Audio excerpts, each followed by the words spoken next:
भाऊ मुंडे 2012 साली राष्ट्रवादी काँग्रेसमध्ये आले। त्याच्यानंतर आम्ही सर्व योग धनंजय भाऊंच्या नेतृत्वाने प्रेरित होऊन 2014 सालीपासून आज 10 वर्ष पूर्ण झाली की ह्या MIDC चौकामध्ये हा विद्याप्रतिष्ठान म्हणजे बारामतीचा श्वास आत्मा आहे। त्या चौकामध्ये आम्ही धनंजय भाऊ मुंडे चषक गेली 10 वर्ष झाला आयोजित करतोय आणि दरवर्षीप्रमाणे याही वर्षी युवकांचा भरपूर प्रतिसाद आहे।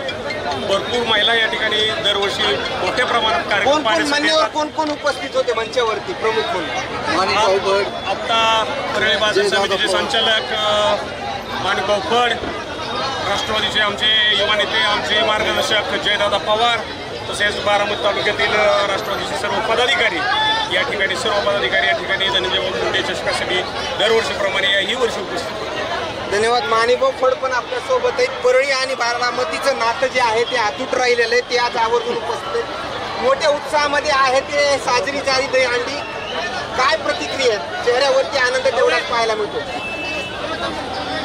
आज या ठिकाणी महाराष्ट्र राज्याचे कृषी मंत्री आमदार धनंजयजी मुंडे साहेब यांच्या नावानं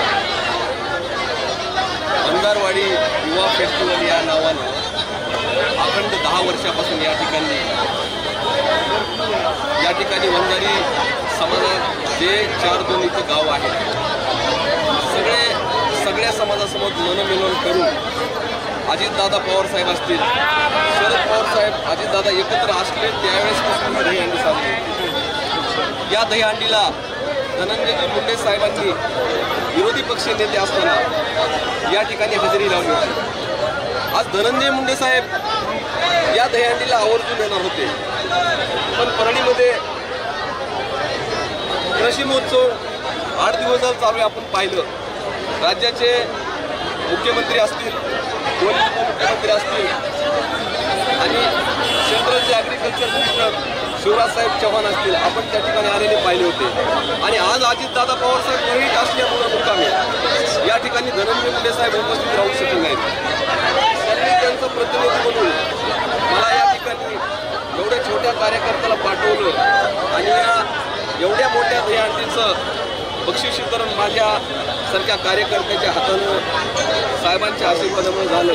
काय यापूर्वीचे दहीहंडीचे झालेले इथले कार्यक्रम आणि 2024 मधला काय कार्यक्रम झालेला, काय तुलनात्मक फरक वाटतं 2024 मध्ये? अहो पाहिलं, असं असावं आपलं घर, सर्व संकटांशी 2 हात करणारं, असं अगदी सुरक्षित। अगदी असंच असणार आहे आपलं घर, सर्व सुविधा संपन्न।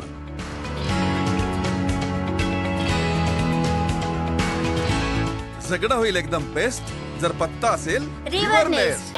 फरक तर नक्कीच जाणवते, कारण ज्यावेळेस पवार साहेब आणि अजितदादा एकत्र होते त्यावेळेस दोघांच्या नावानं दहीहंडी इथे साजरी होत होती।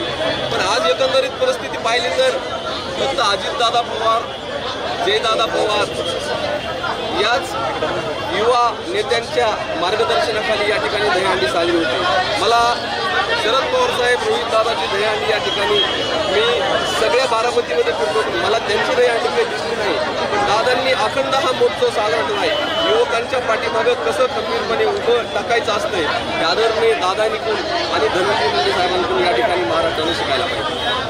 खरं आता 2024 म्हटल्यावर उत्साहामध्ये दहीहंडी पार पडली, 25ची यापेक्षाही मोठी दहीहंडी या ठिकाणी पार पडली। पुढच्या वर्षी ह्या दहीहंडीला अजितदादा पवार साहेब असतील, धनंजय मुंडे साहेब असतील, यांना आणण्याची जबाबदारी या ठिकाणी आम्ही सगळे कार्यकर्ते या ठिकाणी आमच्या स्वतःच्या खांद्यावर घेणार आहेत। आणि धनंजय मुंडे साहेबांना तर नक्कीच आपल्याला माहिती आहे मी या कार्यक्रमाला आणू शकतोय आणि आणणार हा मी शब्द पाळणार। धन्यवाद माणिकभाऊ फड। राज्याचे कृषी मंत्री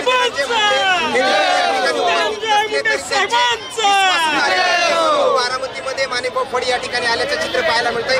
मोठ्या आनंदाच्या वातावरणामध्ये ही दहीहंडी जी आहे या ठिकाणी पार पडली आहे। युवकांचा देखील मोठा प्रतिसाद, युवक युवतींचा देखील मोठा प्रतिसाद जो आहे तो पाहायला मिळाला आहे आणि या कार्यक्रमाच्या माध्यमातून सर्वच आलेले जे नागरिक आहेत फिरकल्याचं देखील पाहायला मिळतंय। मात्र आणखीन काही अपडेट्स याच दहीहंडी महोत्सवादरम्यानचे मिळतील, काही देखील पाहणं तेवढंच महत्त्वाचं ठरणार आहे। तर या दरम्यानचे असेच नवनवीन अपडेट सूर्यदेवी चॅनलच्या माध्यमातून देण्याचं काम कॅमेरामॅन मनीषा ससाने सोबत सूर्यदेवी मीडिया बारामती।